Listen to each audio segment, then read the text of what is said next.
चलिए अब लगातार आगजनी की खबरों के बाद अब बात करते हैं बढ़ते प्रदूषण की। दिल्ली में वैसे तो प्रदूषण हर साल इतना ज्यादा रहता है कि सांस लेना भी मुहाल हो जाता है, और खास तौर पर इस सीजन में ये सिर्फ इस बार की बात नहीं है, हर साल अमूमन ऐसे ही हालात हो जाते हैं। हालांकि गनीमत यह है कि इस बार कुछ सुधार देखने को मिला है। बिल्कुल, कई सालों का रिकॉर्ड जो है वो टूटा है। दिल्ली में इस बार दिल्ली वालों को आसमान जो है दीपावली के दिन साफ नजर आया है, लेकिन दीपावली के बाद हालात क्या है? दिल्ली एनसीआर की हवा जो है, हवा की क्वालिटी जो है वो वापस से बहुत ही गंभीर श्रेणी में पहुंच चुकी है। आतिशबाजी के बाद फिर कहानी वहीं पहुंच गई। दिवाली के बाद प्रदूषण की वजह से एक बार फिर राजधानी दिल्ली की हवा दम घोंटू हो चुकी है। जो सुधार नजर आए थे वो काफुर हो चुके हैं।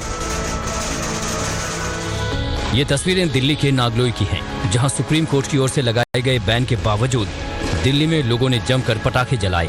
अमूमन पूरी दिल्ली की स्थिति कुछ ऐसी ही थी। देर रात तक आतिशबाजी हुई और इसकी वजह से आसमान धुआं धुआं नजर आने लगा।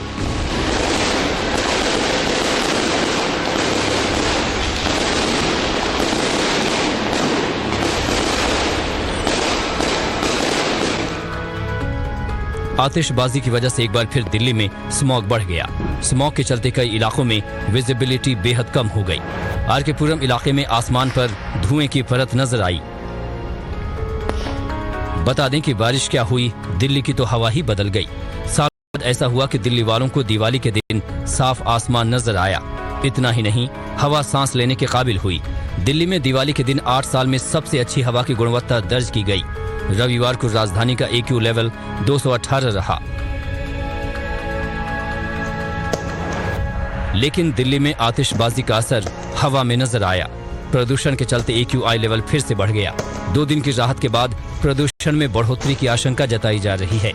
सरकार ने इसको लेकर एडवाइजरी भी जारी की है, जिसमें बाहर पैदल न चलने की सलाह दी गई है।